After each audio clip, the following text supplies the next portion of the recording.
રાજુભાઈ નો સરસ સ્વભાવ, ખૂબ નીડર, સાહસ, ગમે તેવા સંજોગોમાં કોઈ પણ પરિસ્થિતિ હોય, કઈ પણ કામ હોય ત્યારે હર હંમેશ તૈયારી એવા રાજુભાઈ સાહેબ રેફરલ હોસ્પિટલમાં અમે સાથે રહીએ ત્યાં પોતે ખાસ કરીને કહીએ ને કે દાતા તરીકે ગાંધી રેફરલ હોસ્પિટલના ક્વાર્ટર્સના પશુ પક્ષીઓ પ્રાણીઓ માટે ખૂબ સરસ મજાનો એવો ચબૂતરો અમારા રાજુભાઈ સાહેબે બનાવેલો મને યાદ છે.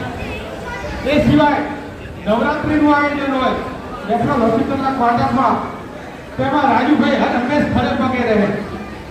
તો એવા રાજુભાઈ જ્યારે વિદાય પ્રસંગ યોજાઈ રહ્યો છે તો રાજુભાઈ સાહેબ માટે કહું तो किस्मत में एक बार किसको है, किस्मत में एक बार किसको है, मिल जाए थोड़ी सी खुशी इनकार किसी को है, कुछ मजबूरियां है जिंदगी में राजू भाई, वरना विदाय से प्यार किसको है. सेवा राजू भाई નો વિદાય પ્રસંગ થઈ રહ્યો છે તો મારા માતૃશ્રી રાડુબા જેમને રાજુભાઈ સાથે ખૂબ સારી રીતે સેવા બજાવી છે.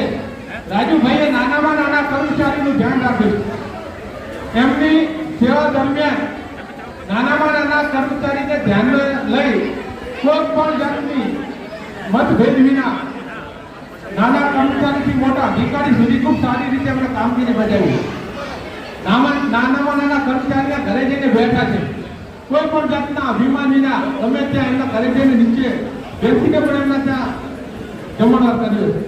તેવા રાજુભાઈ સાહેબના વિદાય પ્રસંગે ફરીથી કહું તો રાજુભાઈ સાહેબ, અંત નહીં આરંભ છે વિદાય, અંત નહીં આરંભ છે વિદાય.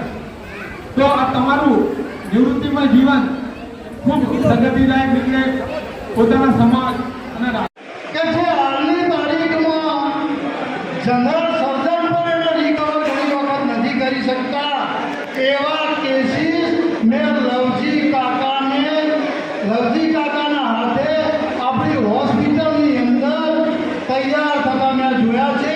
એમનું ડ્રેસિંગ જોયું છે સાહેબ. એમનું ડ્રેસિંગ એટલું સરસ કરતા એને ગરમ પાણીની અંદર ડેટોલ નાખી, એન્ટીસેપ્ટિક સોલ્યુશન નાખી અને સિલ્વર સલ્ફાર ડાયગીનથી એવી રીતે ડ્રેસિંગ કરતા પેશન્ટના સગાને એટલો સાયકોલોજીકલ સપોર્ટ આપતા એ પેશન્ટો 40%, 50%, 60% દર્દીઓ સાહેબ આપણા હાથે પણ મેં એમને તૈયાર થઈને એમને જતા કે એ કેસીસને રજા કે